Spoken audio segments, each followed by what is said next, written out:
you bother me when you know you don't want me? Why you bother me when you know you got a woman? Why you bother me when you know better? Know you know better. Know you know better than you do.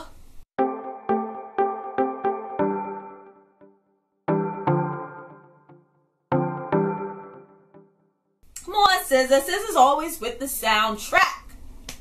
Hi, everyone.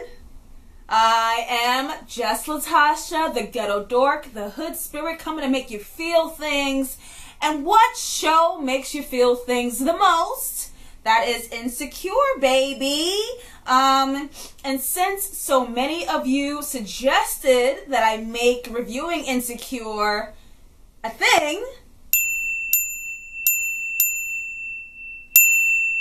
I'm going to be reviewing the season 2. Every episode I'm going to be right here reviewing, giving my thoughts, breaking it down, dissecting, doing what I do best. Okay? Just really, we're going to talk about it, we're going to feel about it, and it's going down. So episode 2, this is called Hella Confused.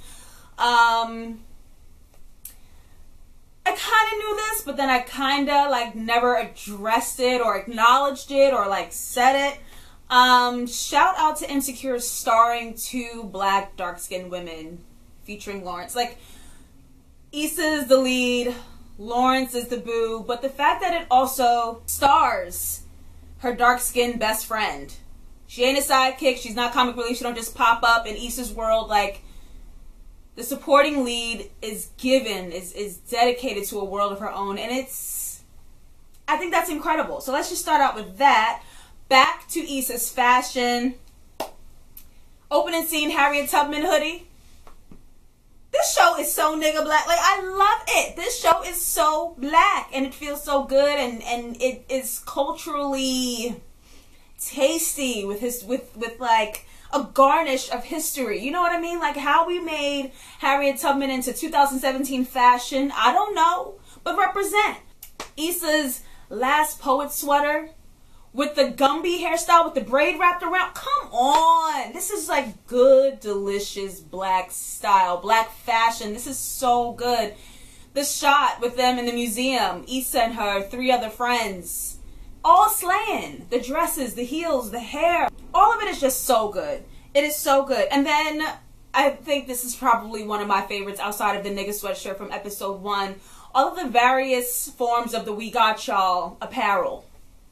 Like, we got y'all fashions. You know what I mean? Like, the sweatshirts, the tees, like, as a fan, they need to release that as a line. Like an Insecure shop and drop spot real quick on the site or through HBO or however you guys gonna sell it.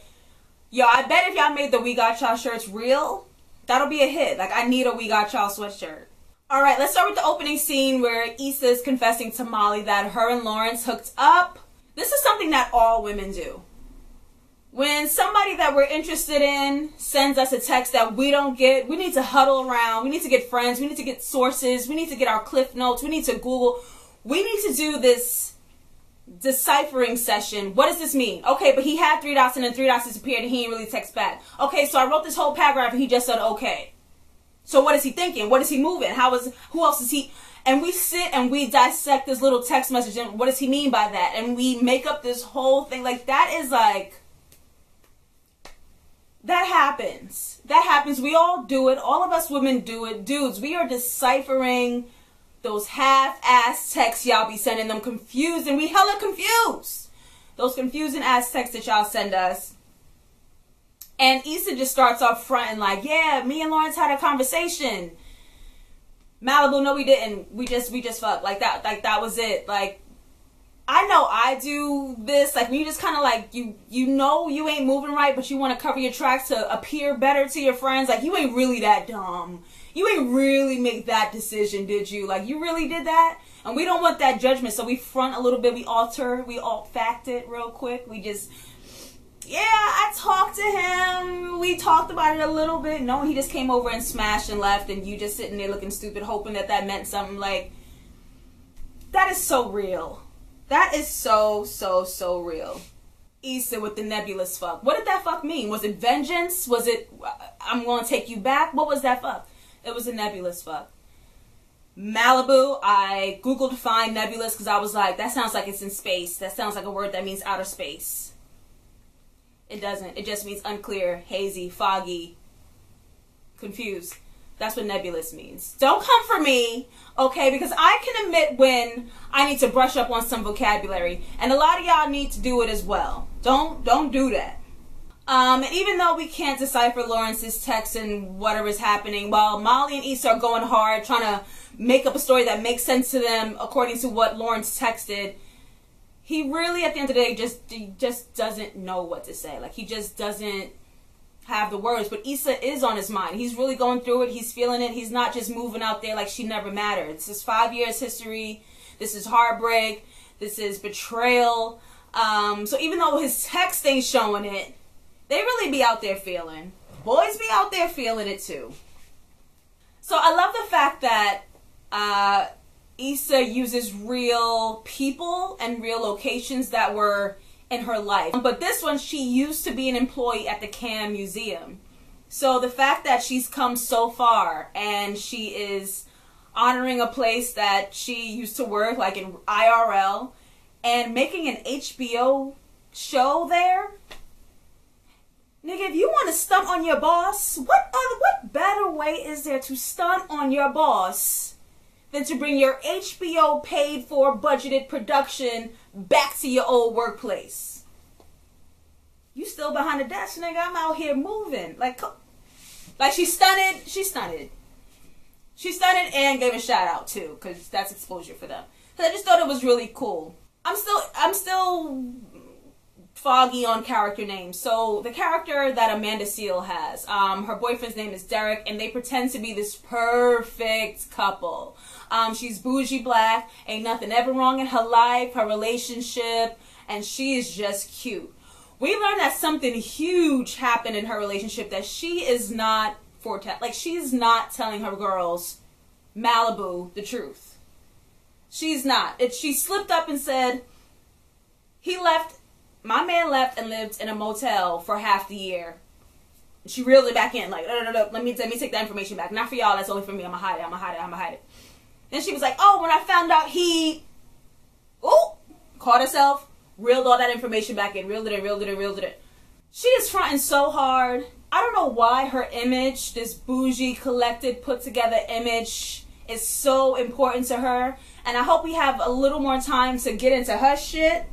But do we not all have that annoying friend that pretends everything's fine, and when they're about to tell you a little bit, have a little bit of moment of vulnerability and show you that there's a little crack in there somewhere, they reel it back in. I do have a friend like that, but I respect her privacy. Like, your friends ain't got to tell you nothing. And that might be a distrust for herself. It might be a distrust amongst her friends. Maybe she don't really trust y'all like that. Why is that? Or it may just be how she moves. Some people are just real private, and that's it, and it don't mean nothing else. Like, y'all can't know that. Sorry. That's just how she moves. So that was interesting. Kelly, who was played by Natasha Rothwell. Natasha is so funny. Her stance is fuck Lawrence. As far as she's concerned, this dude is a loser. He's been slowing Issa down. He's been holding her back. She don't need to be waiting for somebody who took so long sitting on that couch for 2 years trying to get his business together. Like, he moved on, you move on. He with another girl right now. Ooh. Ooh. Did she say that? My bad. So that introduces Issa to Tasha. I want my name back. Y'all on Twitter going in about Tasha this, Tasha that, Tasha that. And I can't not take it personal. I know I'm not Tasha. I know that. But seeing my name dragged through the mud by all of y'all, hashtag give her name back. That's a movement.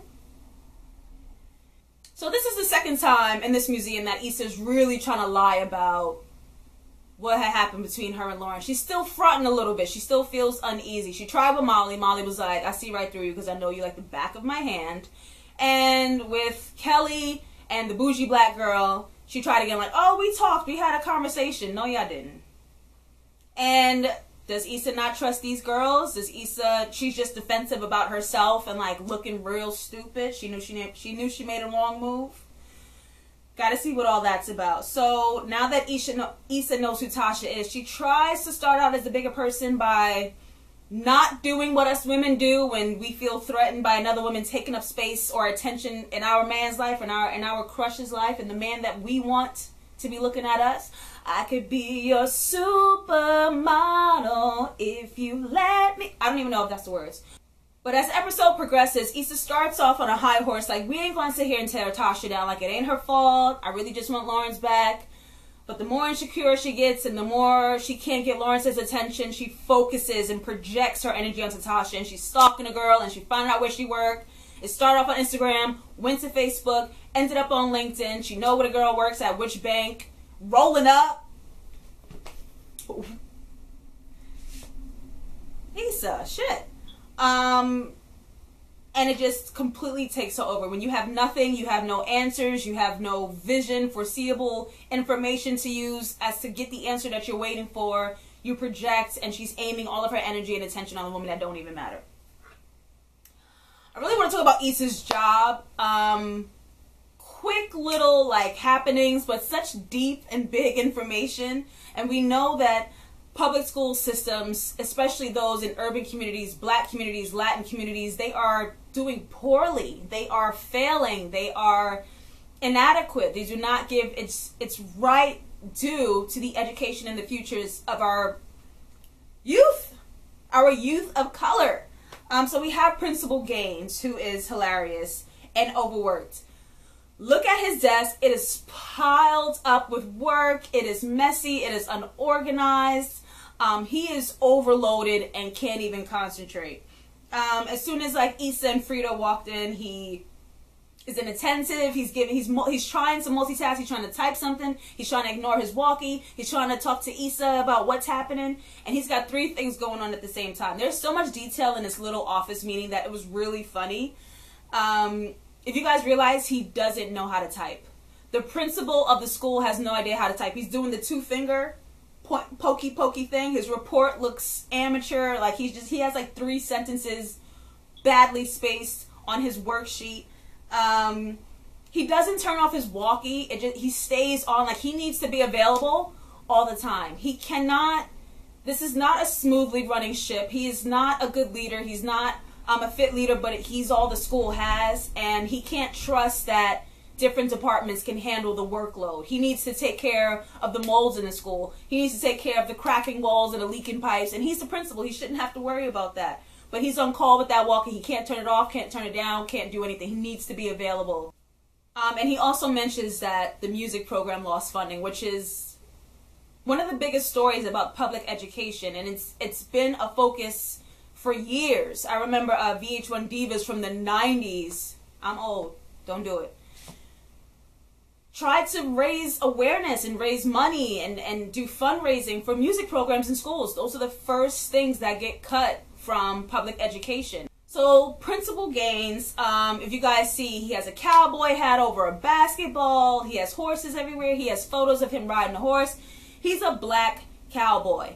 Now, I thought 2 things from this. One, that he's a black Republican. He's obviously a Trump supporter who thinks that Trump is right in building a wall against the Latinos. His school is overcrowded. It used to be black. Now it's mostly Latinos. We need to build the wall and get them out. Ha ha ha ha ha. So it looked like he's a Republican. And also, I don't even know if this was like intended or intentional, but it made me think about the original cowboys in this country who were black cowboys. Black cowboys definitely existed, and they get erased from entertainment and what we watch and what we see. And the fact that he is one, I thought was really cool. We barely ever see black cowboys, and he got cool points with that and then lost them all for being a Trump supporter. And so now Issa's in this really awkward space because she needs him to make her program work. She's under pressure. It's her name on this thing. She doesn't want to lose this opportunity. So us as black women, do we go against another black person, another person of color who's being problematic? Does she sacrifice for her values, or does she submit to his wrong ideas, his offensive ideas, so she can win? That's really complex. And Frida, mind your goddamn business. I mean, honestly, like, these white saviors are tiring. These white saviors are tiring. She's not making no moves. She's not doing anything. She goes to Issa like, Issa, you should fix it. And she has an attitude if Issa doesn't. Either you're going to do something or you're going to be quiet. We can have a whole conversation about Issa's inaction, which is taking the side of the oppressor. If you don't say anything, you don't challenge someone who's being a problem. Yeah, sure. But it coming from a white girl, it coming from Frida, is something that really bothers me. And her healing, she stressed watch 13th when she got home because she just couldn't deal. I couldn't even stop thinking about it. So you went home and watched a documentary made by a black woman, Ava DuVernay, about how the prison industrial system is a new form of slavery. That calms you. That helps you relax. You fall asleep to black men being in jail and being exploited for free labor. Don't miss the layers to this, y'all. Like, Frida is a problem. Frida is a problem. And you ain't special, bitch. Ava DuVernay liked my tweet about 13 too. So taste that. You ain't special. So in episode 1, we saw Molly being extremely elusive, quiet, vague, not really giving into the therapist. This episode 2, next episode, she just cannot shut up. Work, and she's just spewing it all out. So she's obviously growing in comfort with the therapist. And this therapist, I feel like, is healing me. Like, as a black woman, I wonder if they actually referred to a real therapist for the script. This woman feels so real, and I actually learn from her every time I watch Insecure. And it's so magical and it's so genius. And what the therapist here says to Molly is, Molly uses the word should a lot. Things should be this way. I should have this. We should have this. And the therapist labels it as magical thinking. It's comparing what our expectations are for ourselves versus how they really are. And can we be okay with how things really are? If we're constantly living in an imaginary space where I should have this, things should be like this, I should have this, we're constantly fighting against something that's imaginary and therefore creating a depressing and disillusional space for ourselves where we're not appreciative of where we are now. What? That is some real shit. And the fact that we can watch a black woman lead and help a younger black woman break this down and realize that the cause of race and gender is a part of that.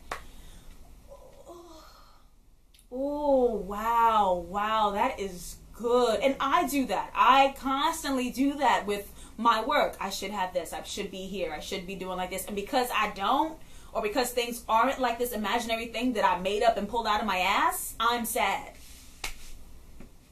Bringing my own misery onto me. Like, that's not healthy. That's not mentally healthy. And comparing yourselves to people who do have. Some people got it. That's life. So we're going to walk around sad because it ain't and it should be. Like, we have to rearrange our minds surrounding that. We also see Molly trying to take these moves as to becoming an equal in her workspace. She's like, all right, if I got to make a connection with the big boss, I'm going to do that. And she goes to a hockey game where her boss and other male white coworkers will be. I don't know about y'all. I went to a hockey game for the first time last summer and everything was lit. Hockey is so exciting. It's so good. I love how cold the stadium is. I love seeing white boys knock each other and bang each other into the wall, and I want to see them get that little puck into that big ass goal. Hockey is lit. Don't sleep, black people. Hockey is so good, and Molly ended up being a fan. It's so good. So she spends her time at this hockey game connecting with Big Boss, and they joke, and they feel each other, and they get it, and Molly feels good. Thinking that's going to carry over to the next day, back at work, Boss is back cold again. I don't know you. I don't understand what you're talking about. Molly's jokes are falling flat.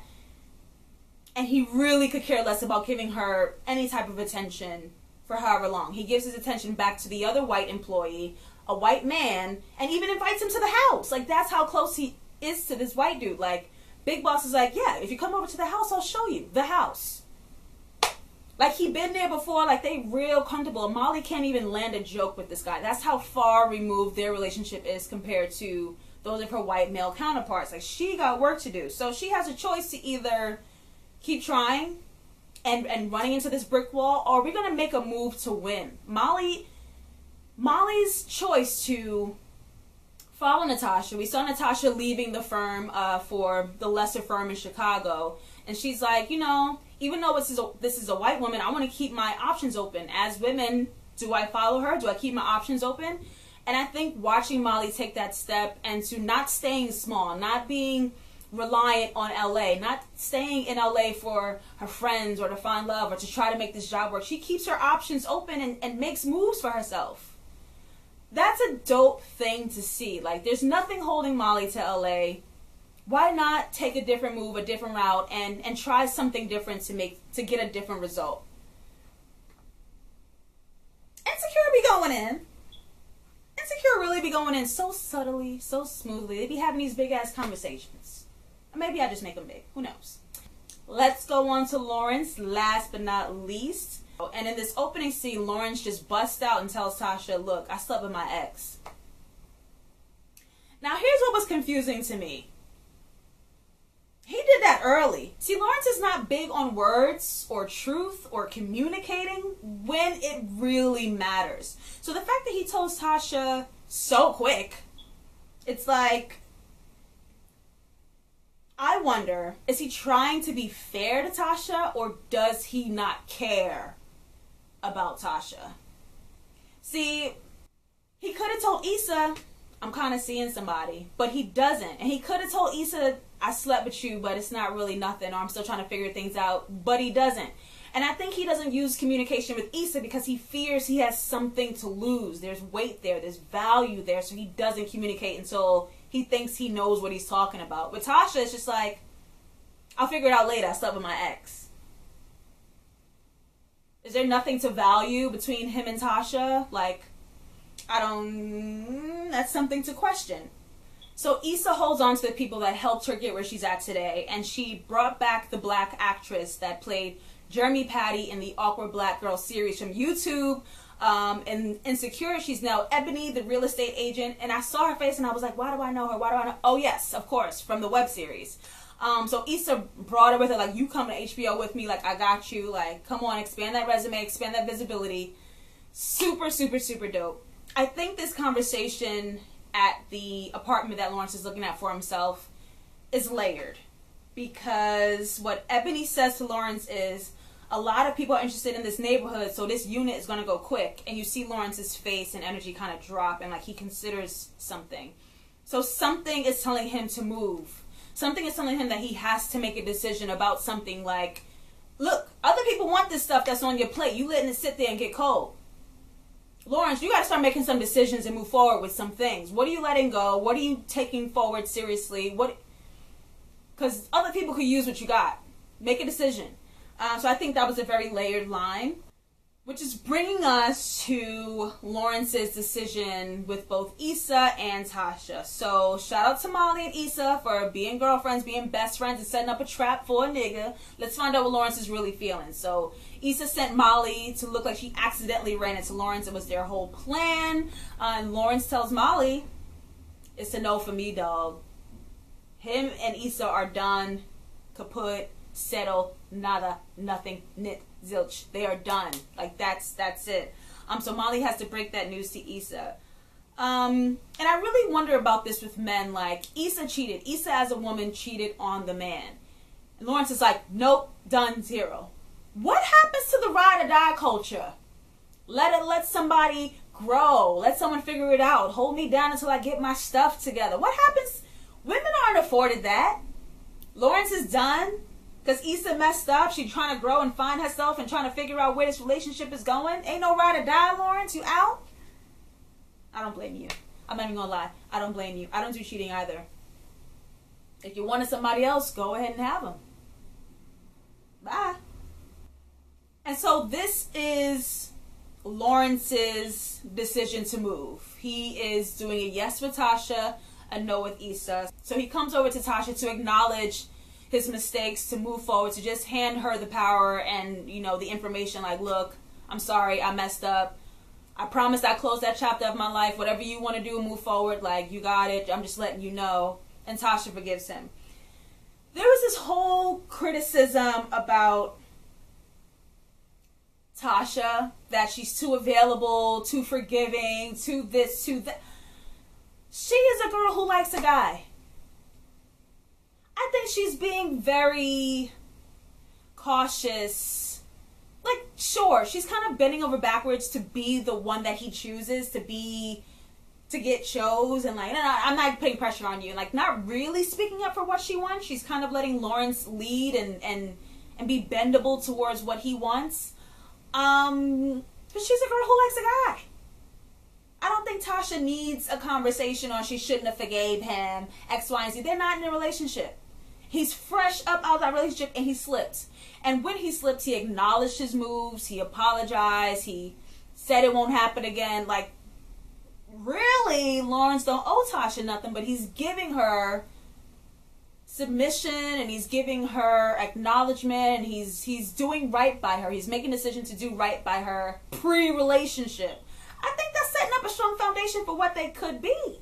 She's willing to give him what he wants as a woman, and now he's willing to give her what she wants as a man. And now they will move forward to a more serious territory. What are y'all talking about? What are we even talking about here? And the regular black, I forgive you line, you hungry? I could eat. Hearing her say you hungry, before Lawrence answered, I said I could eat in my head, and then he actually said I could eat. That's a line from Antoine Fisher, that show with that movie with Denzel Washington and that handsome black kid who we kind of never saw again. And that was one of the most significant lines of Antoine Fisher. You hungry? I could eat. So it was cute that it was used. I don't know if she was inspired by that or not, but it's definitely the same line. So the last scene, we see Issa moving forward. She went from laying all the way to her side of the bed, looking empty, looking at his side be empty, saving space for him, waiting for him. And now when she realizes, it's over, girl. It's over. She's taking up space. And you see the last shot, her getting on internet dating, getting on an app, sending that DM, trying to fuck. Like, look. The best way to get over somebody is to get under somebody else. That's we about to hoe, we about to show out, we about to have some fun, we about to just let it go. Issa's about to go into her whole phase because we in heartbreak right now, and physical distractions work really well. Really well. And then we hear it says a supermodel. I could be a supermodel if you let me. I'm messing up. I feel like I'm messing up the lines, but that's really what it is. And really, Supermodel is a song that says you're wanting one person really bad who won't come around. They're at the front of your mind, so you fill yourself up with distractions. You just really are trying to exist outside of them, but you're doing poorly. You're still thinking about them. I want you. I want you. I want you. I want you. Even though I'm doing all this shit, really, I want you. And that's really it. And that song is sort of like pretending to reject them, but really, you're waiting for them to come back. Just come back. Come back. Come back. Come back. 6 Inch Heels would have been really great for this part as well, but I don't know if they can license a Beyonce song, because that'll be a real big budget. So even though they have a huge HBO budget right now, that's next tier. That's next tier. So that was it. That is my dissection and review of Season 2, Episode 2. Hella questions about Insecure. And I will be right back here with new videos on this channel. Please make sure you subscribe. Turn on your notifications so you are aware of when I make new videos. Give me a thumbs up and like this video. Share it across your social networks. And of course, leave comments. I want to hear from you guys. Let's talk about Insecure. And I'll see you guys next time with a new video. Bye. Hey guys, welcome to the JustLatasha channel. I have new videos right here every Tuesday and every Thursday. Please follow me on all of my social media and feel free to check out my last video. For everything else JustLatasha, such as vlogs, events, and my comedy web series, head on over to JustLatasha.com. What?